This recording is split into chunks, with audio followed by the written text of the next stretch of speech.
So good evening, everybody. I'm Denise Barr, Director of Communications and Public Engagement for District 47. Welcome to our first virtual parenting series of the 22-23 school year. We're super happy you guys have joined us tonight. Tonight's session with Jackie Rhew will last about 1 hour, and I just wanted to go through just a couple of quick sort of housekeeping items.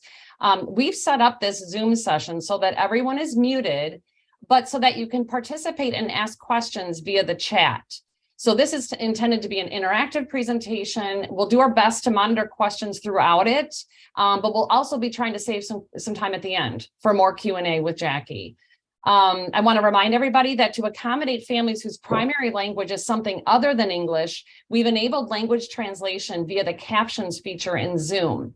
So information about language translation is available, like step-by-step instructions, on the district website. And now, without further ado, I'd like to introduce our guest speaker tonight and tell you just a little bit about her. So Jackie Rhew is a clinical consultant, keynote speaker, and co-founder of the Center for Emotional Wellness in Crystal Lake in Arlington Heights. She has authored several books and publications and is the co-host of the Successful Parenting podcast. So Jackie, I think we're ready for you. Awesome. Thank you, Denise. And feel free to chime in and welcome everyone. Tonight's topic, screen time and use of technology, parenting in a digital era. This is one that we've been talking about a lot this year. And so, as Denise said, feel free to use the chat. We're going to be sharing some data that we've gathered from our D47 students. We're going to be talking about this from a lot of different angles.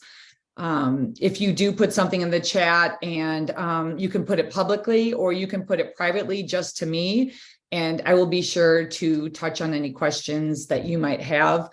I always like to say, and I do a lot of different parent presentations, I always like to say that, as I'm a parent myself and we're all in this together, there is no parent that has it all together and is doing everything right. I feel that we're all here just learning. And so I know I've made many mistakes as a parent myself. A lot of what I share are from the mistakes I've made. So if I share things tonight, don't get critical of yourself. This is truly just trying to learn. Every child is different and every family is unique. And we really want to, just do the best for, our family and our children. So I do like to kind of start with that. Just a little bit about me, I have 2 adult children, myself and my husband, Steve, up in the top left. And, one thing that I've learned is I've told my kids all sorts of great advice, and I have shared so much wisdom with them. But honestly, I'm not sure how much they've listened to much of what I've said. But in a lot of ways, I laugh because I have 2 wonderful adult children. And in a lot of ways, they act just like me. And so as we model how we behave and even how we interact with tech, that's going to be some of the most valuable teaching opportunities for our children. We have a podcast that we drop episodes, Dr. Robin Choquette and I, Successful Parenting Podcast. We have episodes related to all things families and children. And in Crystal Lake in Arlington Heights, that on the top middle is our Center for Emotional Wellness team. And we work with D47, 155, and surrounding school districts to support children struggling with school refusal, tech, eating disorders, anxiety, and all sorts of things. So, and of course, I adopted a dog in COVID. So there's Miss Nala. I think it's important that we know this topic. I want to start to and check in with you all. And this is something that I use when I'm talking with students. It's interesting, about right before the pandemic, somebody had approached me and they had asked me to do a series of Zoom presentations. And my response was, hell no. Because I was not familiar with virtual presentations. I love being in person, and I did not know anything about Zoom or tech. And I was very kind of taken back. And the reason I share that is because throughout the pandemic, I've given about 300 virtual Zoom presentations. And I find that a lot of times when we are not comfortable with something, when we don't really understand something, our first instinct can be to shy away. Many parents have talked to me about not fully understanding the tech that their children are on, not fully really understanding some of these things. And so it can cause us to feel a little bit nervous, a little bit, we may want to avoid and things like that. But I want to check in with you all and kind of find out before we get started where you all are at. Many parents are talking about feeling burnt out and spent and exhausted. Feel free just to put in the chat real quick. When you look at this sheep scale, where are you at tonight? Are you feeling a number 1 in terms of how you're feeling, a number 2, number 3, maybe a number 4, just to get a gauge on where everyone's feeling tonight? I'd like to see in the chat where you all are at.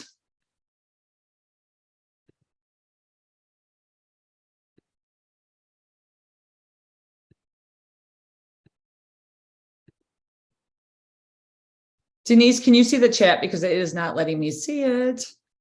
I can. So we've got some 4s. We've got a 6, a 3, an 8, a 5, a 6, a 3, another 6, 5, 8, 3, between 3 and 4. 9, because someone's super excited that you're presenting. A 7, a 6, 4 to 6, 6. Seems like 6 is the theme here. I'm jealous of all you 6s. I gotta be honest. I was feeling like a little bit like a 3 today, and I am trying to move my way into a 6. So I'm gonna take some pointers from you all later because that is awesome. So as we get started, part of this kind of started this discussion. As you know, D47 has done a survey with the middle school students, and they are doing a project with them around tech. And so we're going to share a little bit of the feedback we've gotten. And if you aren't familiar with Project B3, feel free, it's on the website and you can find out more. But there was a survey that went to all the middle school students. And I'm going to share some of the data as we get started. And they talked about, there was some curriculum, and they talked about different resources on the website that I'm going to share in a little bit. So just to start off, to share a little bit about the data that we got from middle school students in District 47. So this first part, and I'd be interested to see if you all are surprised by this or if you feel like this is online. I actually think these numbers are a little bit on the lower side, but as we know, children can report things, a little bit lower sometimes. And so this is some of the information that we got. And so, you can kind of read through this, but we saw when, 1,757 students were surveyed. This is the data that we collected. So 20%, for instance, reported being on 1 to 2 hours outside of school hours. Again, we think, these numbers might be a little bit low. 29%, 2 to 4 hours, almost 5% in that 30 minutes or less, and so on. Feel free to kind of put in the chat if you feel that these numbers are a little bit on the lower side, if you feel like compared to your child, they're on target if you have a middle school child. And then Denise, if we want to do that poll now, we can, and get some information from parents. It'll be interesting to see if the information that we get from parents is in line with what we're getting from the students. Sure. So hopefully everybody can see this and go ahead and run through the questions and answer. They're just short yes or no.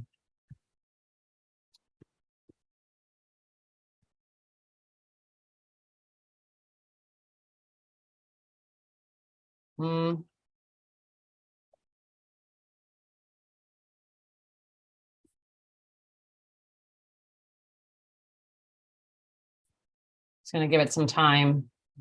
We just have had a few responses so far, so we'll give people some time.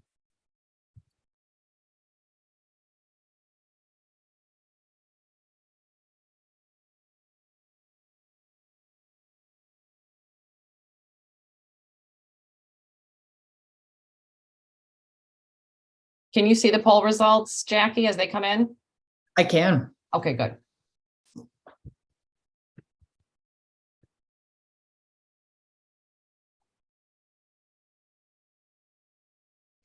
While people are doing that, there are just a few comments in the chat. Basically on this slide that you shared, Jackie, people saying, 2 to 4 hours, more or less with gaming. General screen time is 2 hours, but they know their son is on YouTube randomly throughout the day. So probably for a total of more like 3 hours. Somebody else said if texting is included, it's more like 4 to 6 hours. Okay.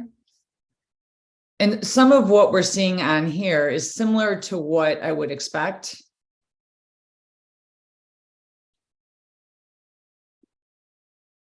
And some other parents on here have some specific, guidelines.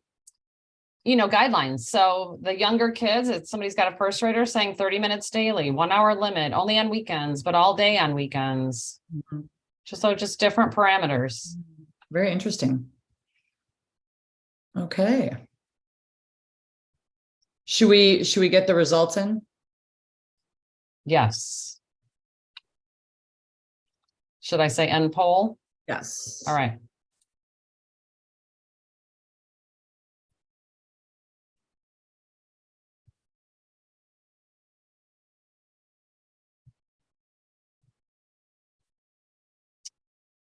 So you want to walk through this, Jackie? Yeah, I mean, and we're going to go through this in a little bit, Okay. And part of why this information is interesting to me is because many families have reported feeling like tech, different devices are pulling them apart. But I see, some have definitely said it's bringing them closer together. So that's interesting. And in fact, I hosted the movie Screenagers many years ago, probably 3 or 4 years ago at least. And I think it was at Barrington High School. And we had a whole auditorium of middle school students and parents. And we watched the documentary and we had a discussion around tech together. And one of the parents stood up and said, can you help us, get our kids off video games? And it was interesting. One of the middle school boys stood up and said, hey, can I say something? And I said, sure. And he said, can you help us middle schoolers, get our parents off tech? They said, we have a hard time finding time to talk to our teachers and our parents because we feel like they're distracted with tech. So it was interesting hearing their perspective. And many students are saying they feel like adults are preoccupied with technology as well. And, that's something that we're going to touch on, but I do think it's true that they do look to us. And it looks like, do you have clear guidelines in place around your child's tech use? 52% said yes, 48% said no. And then can your child, see if I can get up to that one. Can your child disengage easily from using their chosen device? 48% said yes, 52% said no. Has gaming, social media, or other online use changed your child's behavior, personality, or mood? 76% yes, 24% no. And can your child entertain himself or herself without technology? 72% said yes, and 28% said no. Have you set up age-appropriate parental controls? 79% had said yes, and 21% said no. So thank you all for that. That gives us a little glimpse. And if you are struggling with managing tech in your home, you are definitely not alone. It is probably one of the things that I get calls on the most about is helping with tech and concerns around tech in different areas. So you are definitely not alone with that.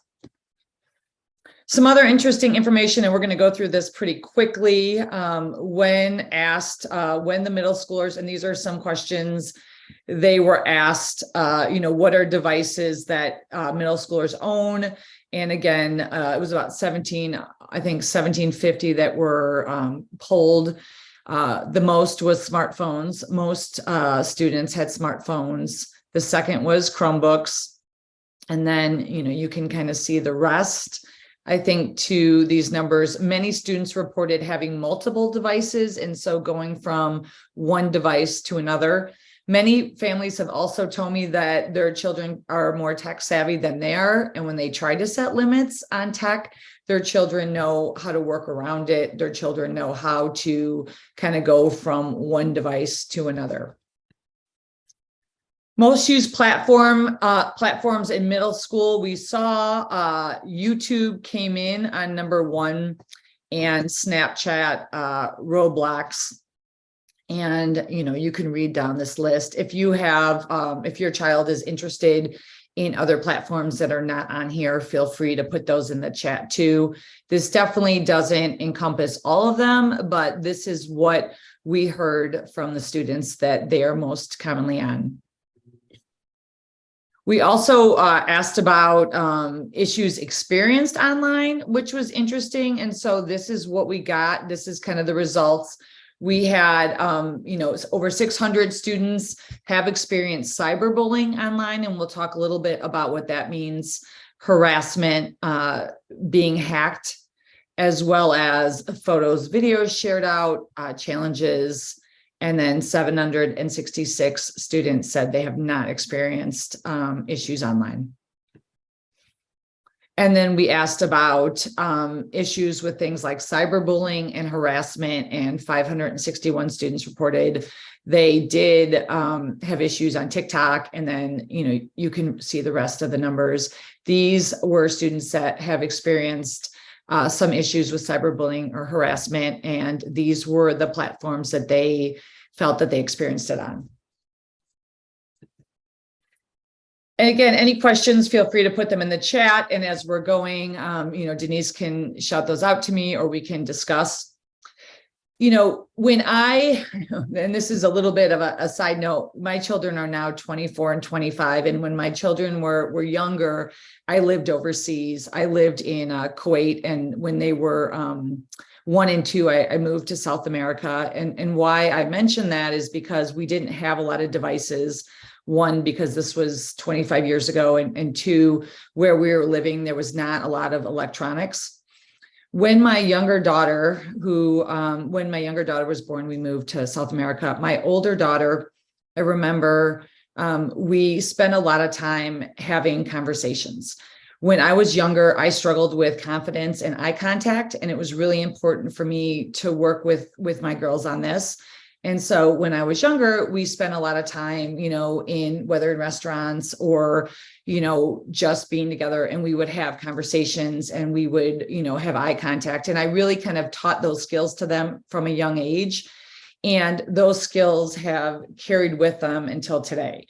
So it's interesting, the younger ages, we see that things like, social skills and developing, the ability to kind of just sit and be bored.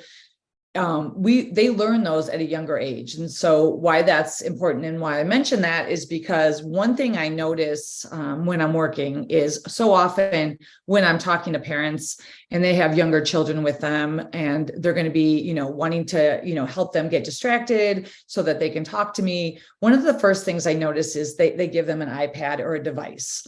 It's not wrong to give a device, but what happens is when we continually use that device as a distraction, it starts to build into a routine. It's not so much about, taking the device away or not having them have it. It's about making sure that we're providing them those opportunities for, social skills, for being able to self-regulate without tech, and we're going to talk about that too, as well as being able to manage emotions and sit with distress and being uncomfortable. If you've heard me talk, you've heard me say, as a therapist, I teach people to be comfortable being uncomfortable. I teach, kids in particular, that it's okay to be anything other than happy. How do we sit with those emotions? And sometimes I think when tech is overused, our children aren't learning those skills. And what happens is we can see it on the back end. So it's never too late to change routines in the home, but the earlier we start, the easier it is down the road. If you feel like there's something you want to change in your home, most likely just recognize sometimes it's hard at first to change.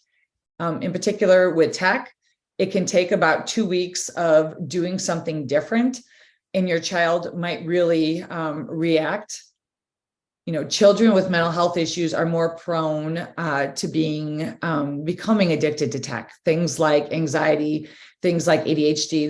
Those students might have a harder time regulating and having a harder time putting the tech device down. So if you have concerns with your child, I'm going to provide some ideas, and definitely, take what's helpful, leave the rest. Every home's different, as I said. But at the younger ages, we're really wanting to work with them on social skills, being able to regulate, being able to set limits with them, being able to kind of manage that. And again, if we're always giving them that device, it's not allowing them that opportunity to learn how to do that. How many of you can relate to this picture? And your child might be 18, your child might be 16, your child might be 10. How many of you on here, and feel free to put in the chat, how many of you can relate to this in some form where you feel like the battle is real, like you are just battling and there's no end in sight? I have many families, and there's been a spike in this during the pandemic. Many families say they worry if they set limits with their child around tech, or if they, take the tech away, that their children will be more depressed, will be more angry. Some families have told me that they worry that their children are going to become physically aggressive. They worry that they may hurt themselves. These are things that I'm hearing a lot from parents that have high school students, but also middle school students as well. And Denise, again, I can't see the chat, so if it's something that you want to chime in, feel free. We're going to touch a little bit tonight on how tech impacts child development, mental health, overall impact of health. And tech is important, and it can definitely bring us closer, and it has value. And we're going to explore that, as long as different types of tech, our mental health. I'm going to provide some research that can be helpful, especially around developing relationships and online relationships on tech, as opposed to in-person relationships, and supervision and boundaries. I know many of you on here have younger children, and some of you have, middle schoolers. Some of you have all of the above. Some of you have high school as well. And so when we think about, child development, I come at it from two different avenues. I started the school anxiety program at Amita Health with a few other people. And when I started the school refusal program at Amita Health, I started it because I noticed many of the students, and this was about 10, 12 years ago, many of the students were struggling managing their emotions. They were struggling being able to tolerate discomfort. They were struggling when things got really difficult. They really avoided and shut down. They had a hard time communicating what they needed. They had a hard time asking for help. They had a hard time connecting to friends, and they had a hard time, kind of managing that distress. So when we think about child development, we think about kind of the critical stages of how important it is for our children to learn to communicate their needs as they're, entering middle school, as even in elementary school. So you will notice we're practicing a lot of wanting our children to be able to ask for help, advocate for themselves, tolerate being uncomfortable. We're seeing a huge spike in anxiety, and we're working with our students on being able to tolerate those things that are just uncomfortable for them. As well as at the younger ages, we want our children to be able to play with others. Imagination is critical. And so sometimes, instead of tech, allowing them to have free play, allowing them to color, play board games. I always, encourage parents in my office, instead of giving them a tablet, give them kind of a book or, an art or something they can build. And so often, children will end up enjoying it, even though their first reaction will be, I want the phone. They will end up enjoying it. So, sometimes practice makes routine, but initially it's going to be really uncomfortable for some. Exercise and, eating habits. And that's something too, there's been a big spike since the pandemic. We've seen many adolescents and children have talked about being less active on tech more. eating habits have fallen off and things like that. And so just overall physical and mental health, if you feel like it's been impacted by tech in your home, that's something to look at. So if you have a child and you're concerned, and it's interesting, I spend a lot of time with children and adolescents on just really basic social skills. So at the start of every one of my sessions, I start by, saying, hello, how are you? How's it going? And so often, the kids will say, it's going fine, it's going okay. And then the conversation stops there. They don't, come back, they don't reciprocate, they don't ask me how I am. And so we practice those things. We practice, asking for help, introducing themselves to others. Sometimes we go in the community and do things like, we'll go into like Walgreens and, we'll practice greeting, the cashier by name. She has a name tag. Understanding others' feelings, dealing with others' anger, being able to negotiate, dealing with even feeling left out. If, kind of look at this list, and if you feel like your child has difficulties with one or more of these areas on the list, these are great opportunities to spend some time practicing with them. Depending on their age, you can do it in a lot of ways. And we've noticed that with the tech rising, some of these skills have been more of a struggle for our youngsters. And so these are things that students are putting to us. They feel that are more challenging for them. So it would be interesting to hear from, you all, if, your child struggles with any of those. And again, if they do, feel free to put that in the chat too. It would be interesting to see what you all would say. The other thing we've seen a spike in is mental health across the board, families, parents, children. These are the things that we see a lot with children. And we have a lot of conversations with children and tech, about mental health and tech. As I said earlier, children that have ADHD and anxiety are more prone to tech addiction. They're more prone to lean on it. They're more prone to possibly develop relationships online, to use it as a calming device, as a way to kind of calm and regulate, when in fact it's actually can cause more stress. I've seen in our office, a huge spike in eating disorders, a lot of tie-in to social media, comparing ourselves to what we're seeing on social media, comparing ourselves to others. We're hearing a lot about the FOMO, fear of missing out. Everybody looks happy on social media. That can really spike eating disorders. We've seen issues with depression and anxiety as well, and substance abuse.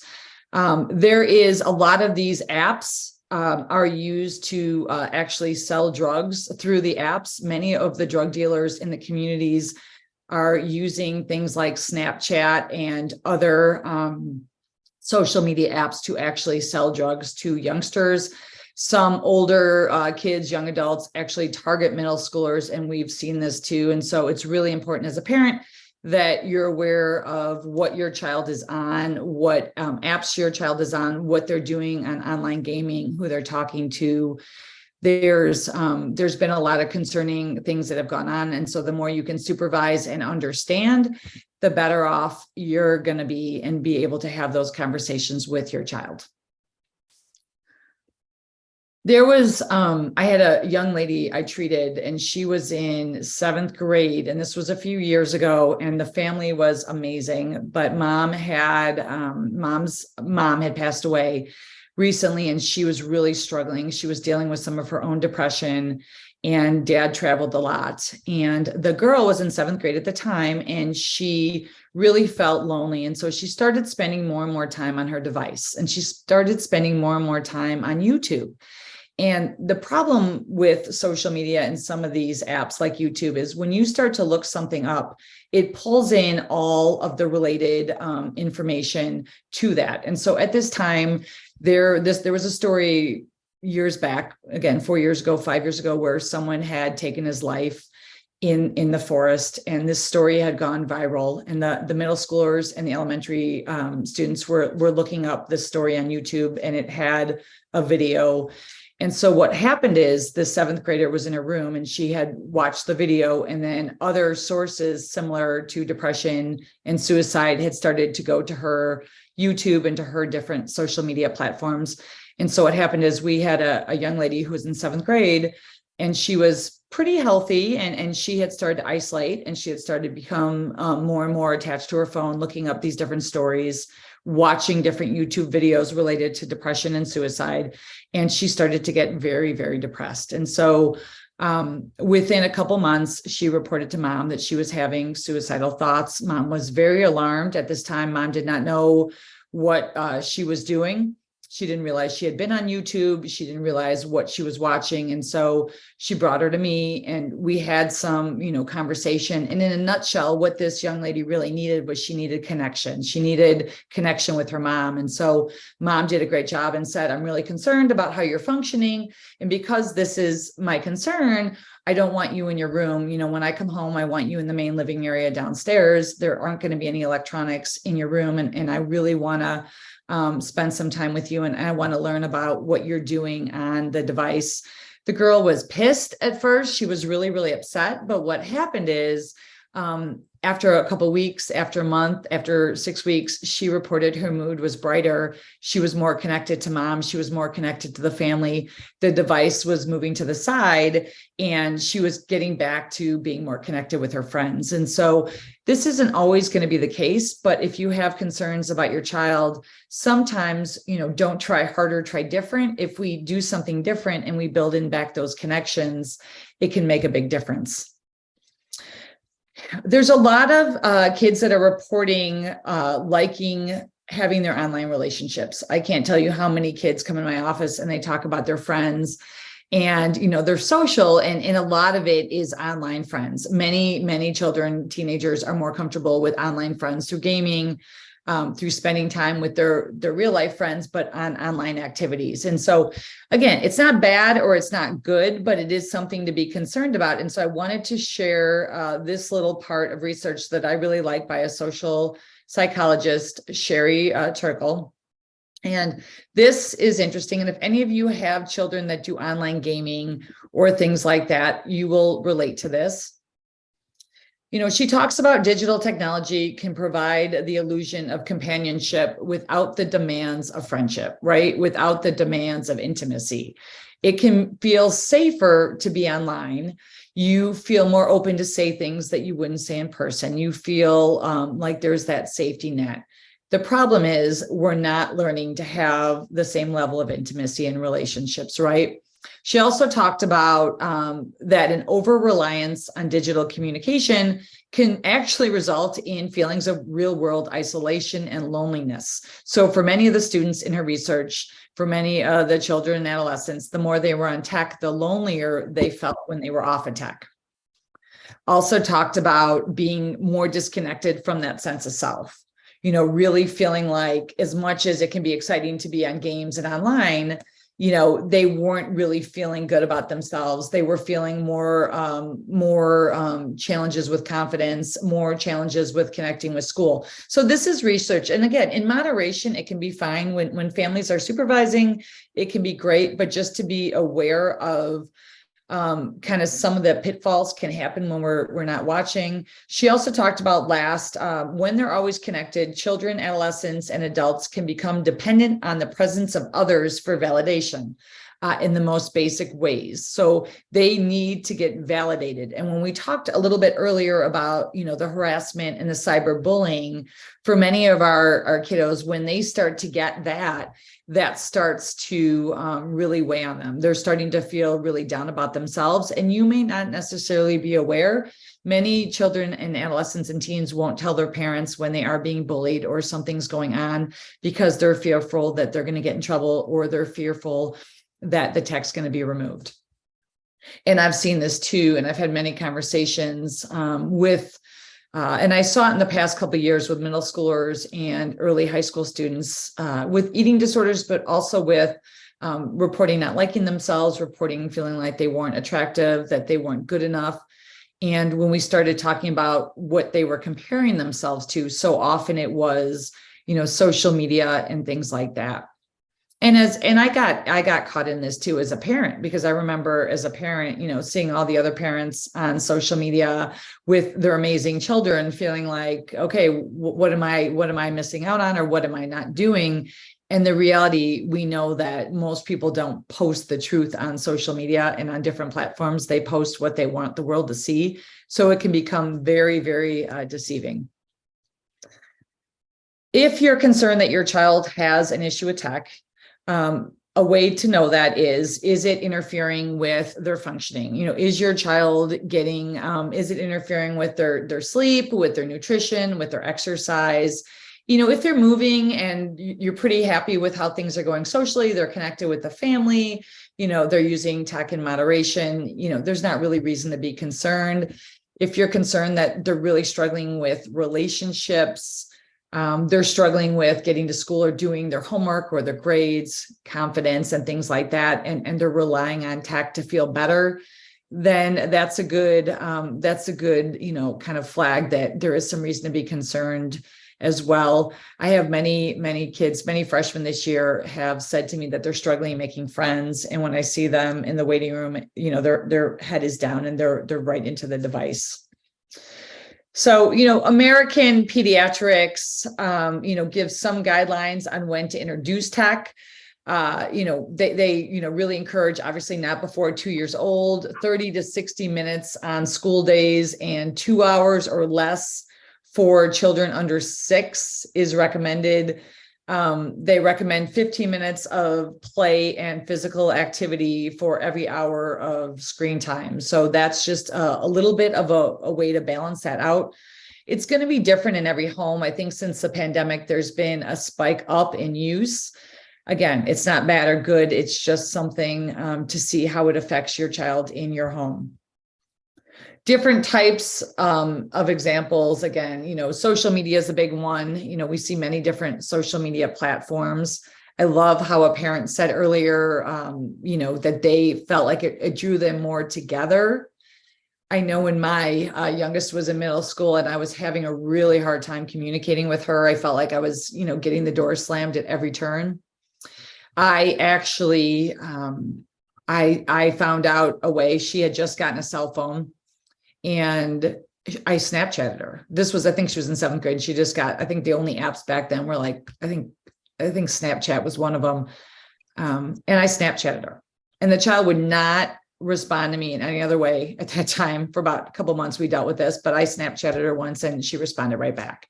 So I think learning, everything to know about what they're on, trying to learn, play the game with them, communicate with them, is going to be huge for your relationship. Also understanding where they're at, and as well as having those parental controls and monitoring devices if you have concerns, especially.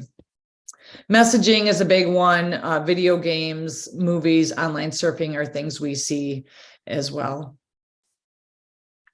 So this is, we're going to go through some of this a little bit quicker, but really understanding, depending on your child's age, kind of the purpose of tech. How are you using tech with them? If it's a younger child, is it for the purpose of distracting them?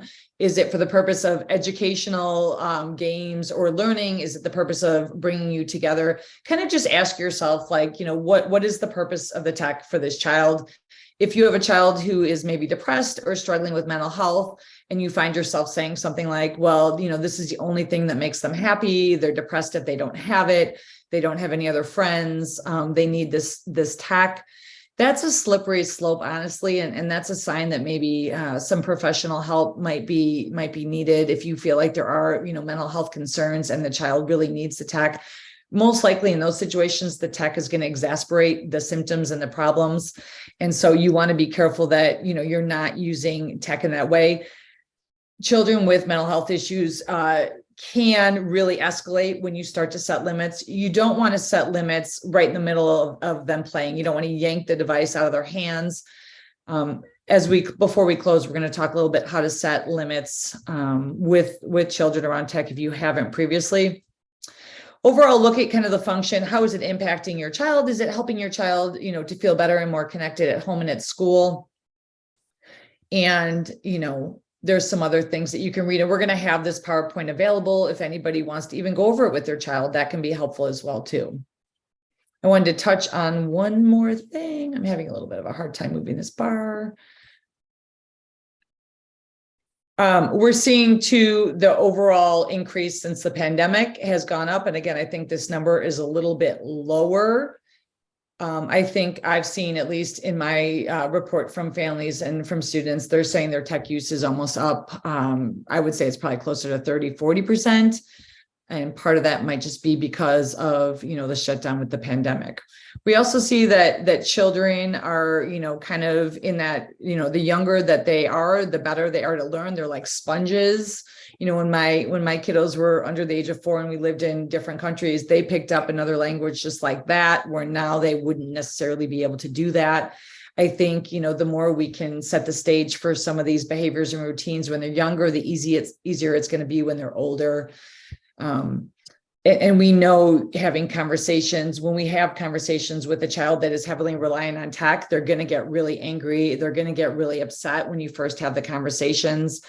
But the more you develop a routine in your home, the easier it's going to be. So this is more what I think the number is. I agree with this. This is one number that we did get. So, and this is teenagers. They said, teenagers report about an average of 9 hours a day of electronic use, not including time spent on assignments or school. This number sounds so large, but I have seen it be pretty accurate. A lot of, adolescents will report to me that they're going to bed with devices. They have them in their room. They're waking up to text messages. They're either gaming, they're on TV, they're streaming, they're playing on an app. We have, so I think this 9 hours can be pretty accurate. Weekends for sure. It does seem high, but this is what the research is showing us. And you might hear your kids say, all families let their kids do tech. All kids are on tech all the time. For you as a family, you can decide kind of what you want that to look like in your home, because it is truly, it may not impact some kids at all. There might be some kids that are on tech all the time and it's not really impacting them. But I think more often than not, we see it impacting. This is also something else that we've seen from a research perspective, and this is depending on the age of your child. For instance, between 10 and 12, changes in the brain make social rewards. So compliments are really important at that time, right? So when we get on social media or other devices and someone likes a picture, that actually produces happy hormones, and you start to become dependent on wanting that. The problem is when it's not there, then you feel this letdown effect. And so working with our kids to understand that it's not always real. Those likes are not what the ultimate validation is, and how do they get that validation? We spend a lot of time with kids working on kind of what are your strengths, what are your shortcomings, and we want you to have all and be able to accept all together. No one is perfect. I can't tell you how many kids I have to talk to about, just because something looks a certain way on social media, most of the pictures are filtered. Most of the pictures don't look like how the person looks in real life. I have some friends that are influencers, and they don't look like they do in their pictures and things like that in real life. And so many of our children are being brought up with this impression of, you need to look good all the time. You need to look happy. You need to have it all together.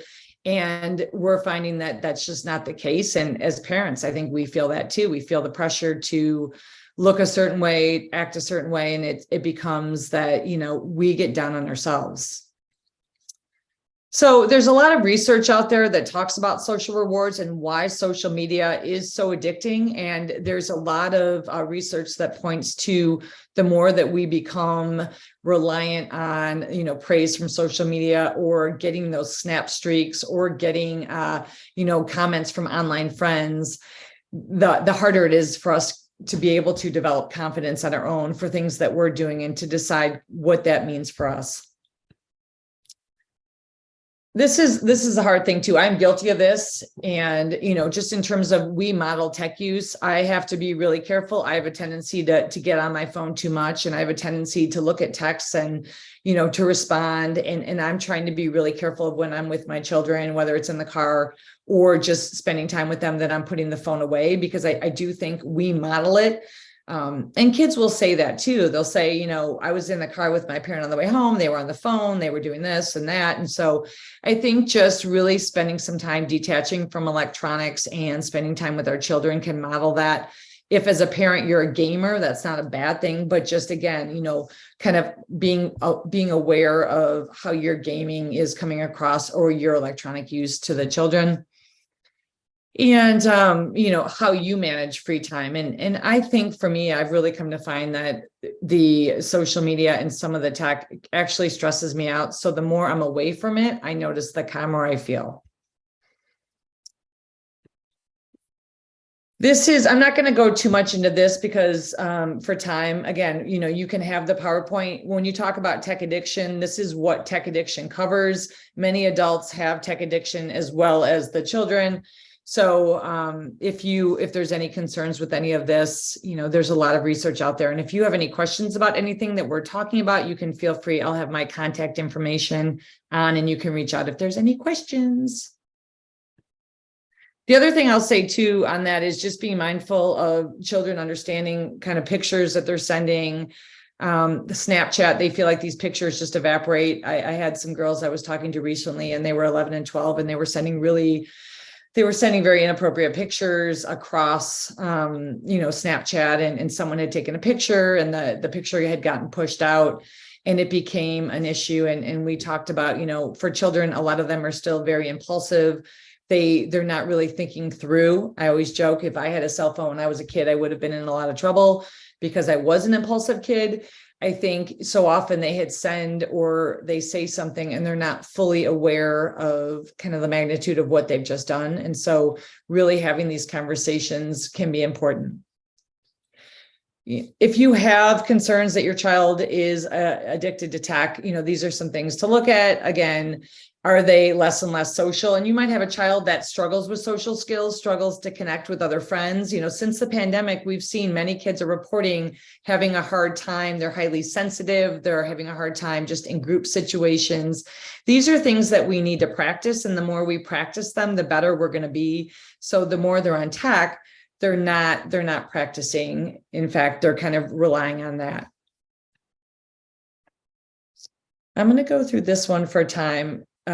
If you're in this boat, I would say I've talked to hundreds of parents about this in the last couple of months. If there's an issue, if you set limits on the tech with your child, if you try to provide them something else to do besides tech, or you try to set expectations such as, school engagement. If you're going to school, then you can have your couple hours of tech at the end of the day, or, based on, expectations in the home. If you're seeing these kinds of responses from your child, there's a sign that there is an issue.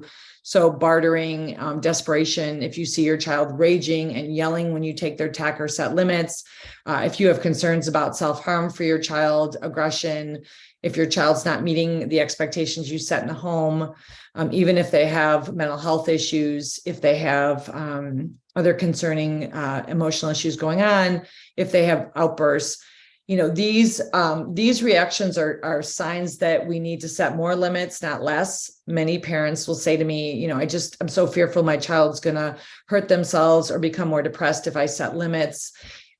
Kids that are struggling with mental health issues actually need more structure. Likewise, kids that have history of trauma, they do better with more structure and consistency. And so in those cases, you're going to really want to be mindful to limit. Again, it's going to get worse before it gets better. Your child is not going to say, great, thanks so much for, changing the rules up, or thanks so much for, all of a sudden changing my tech time. But it is, and you don't want to respond with impulsivity. You don't want to respond with, yanking away or power struggling with them. You're never going to win a power struggle with a child. And so there's some ways that we can do it. And we're going to go over that in the next slide after this. In terms of supervision, tech has come on fast. We don't all know the ins and outs of all the tech. So many of us might feel like we don't really know what they're doing on their devices. We don't really know the ins and outs of all the apps they're on as much as you can be informed. Any app they have on their phone or any gaming device or any game that they're on, you really want to know the ins and outs. You want to know the rules. You want to know who they're talking to and who they have access to. Most games and most platforms, there is some online opportunities to talk to different people. A lot of times they're different people from around the world. There's not typically a way to really know who the other person is. Many students have reported feeling like knowing they've been catfished, meaning somebody says that they're a 14-year-old boy, but really it could be a 50-year-old somewhere. So there's really no way of knowing who that you are talking to, and really education and supervision around that is going to be important.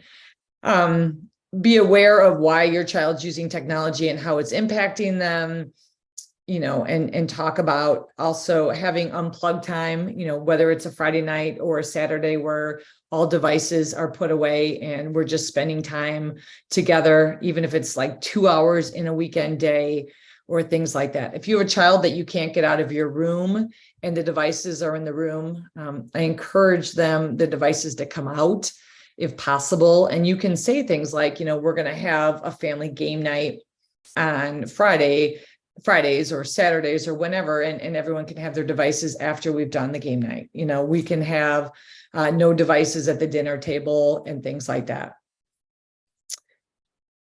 And in terms of setting expectations, there's a lot of different ways that we can do it. And again, these are just suggestions. A lot of families I've worked with have tried these and they've said they've had a lot of luck, but it takes 2 to 3 weeks of doing it consistently to develop any kind of shift. And so, definitely having, for all the tech that they're on, having non-tech activities in the home, trying to provide them different choices, but not always it being, gaming. A lot of kids do game. That is 100% true, but it doesn't mean that that needs to be their only social. Maybe if they are gamers and they love being online and playing video games, you can match that with like a sport or an activity or a club or a class outside of school that's fun, that gives them an opportunity to connect. Many do have the tech in the bedroom. I'm not a big fan of that for a lot of the kids I work with or my own kids, because I think it kept them in the room too much. If possible, try to get as much of the tech in the main living area. 1, you can supervise what's going on. And 2, it's easier to limit. Once you start putting it in the bedroom, it's harder and harder to set limits on and get it out. You might have to work. And so it might be hard to set limits. I've had some parents that they have locks by Grainger that you can lock the outlet. I've had some parents remove the controls. I've had some families that have navigated the Wi-Fi from their phone. You can actually shut the systems down by their phone. There's all kinds of parental apps out there where you can monitor different devices. I know there's a lot of questions in the chats and comments, so we will go through some of these. These are just a couple other points that other families have tried and have said have been successful. Planning a new schedule around tech to disrupt the pattern that you have in the home. So if you feel like I'm totally out of control with this, I don't know how to set limits, even just changing it up and, kind of clarifying the expectations and what is going to be allowed can help. Change daily internet and smartphone usage hours. For a lot of parents, they try to limit the social media apps when the children are in school. If you have a child that has anxiety or other related emotional health concerns, avoid texting them while they're at school. If you notice they're always like even messaging you or reaching out to you in order for them to feel better, it's actually reassurance seeking, which is going to make things worse for them on the emotional end. So you want to move away from messaging them all the time and being like too involved in that way. Limiting certain apps.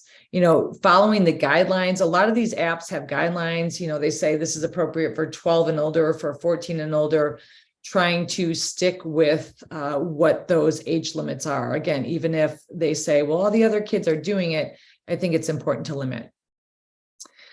So one thing we talk about a lot is if you are trying to do something different, or you have a child that you feel like you don't know how to change this up in the home, you're concerned that they're on tech too much, you're concerned that you need to kind of do something different, it's not going well, possibly the child's not going to school, they're self-harming, they're depressed, they're anxious.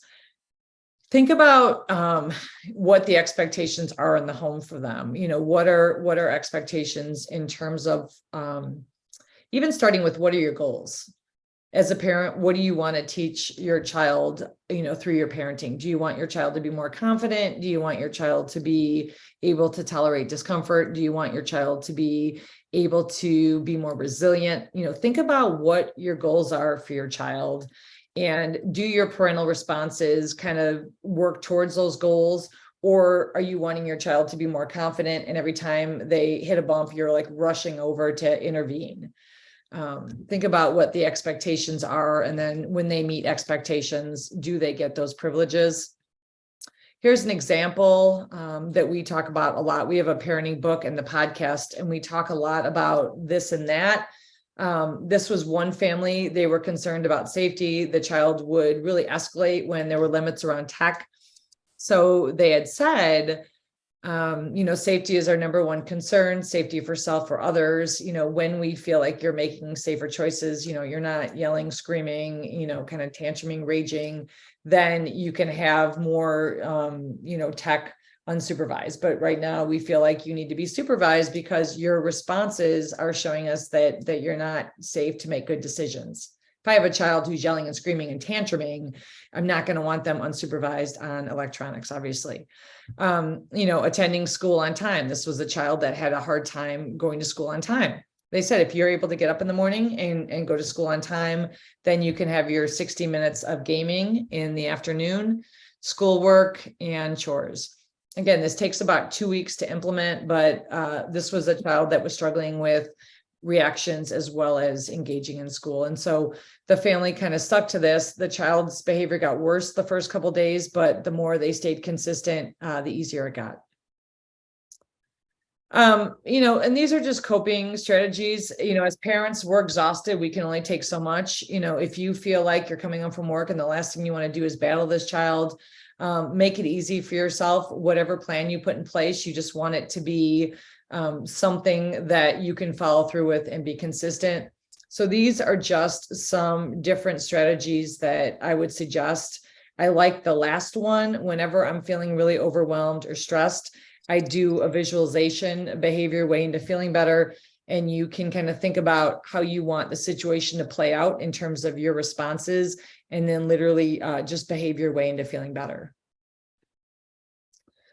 If you have any concerns about any of these, seek out your social worker at school, seek out your counselor. These are, definite, these are red flags that, what we need to get some help. If it's because of tech or not because of tech, or you're seeing that, your child is more reliant on other things like tech, and you're seeing it's having these kind of consequences, reach out to your pediatrician, reach out to us. If there's any concerns that your child's being bullied on tech, or you're really noticing that they're becoming more apprehensive, less likely to take chances and risks because they're more worried about how others are going to view them. Again, reach out, be mindful of who they're talking to and what they're being exposed to. Even some of the more innocent apps can lead to some problematic interactions and behaviors. On the D47 website, they talk about these resources. And again, there's a lot of other resources on the D47 website, but I wanted to just put some of these.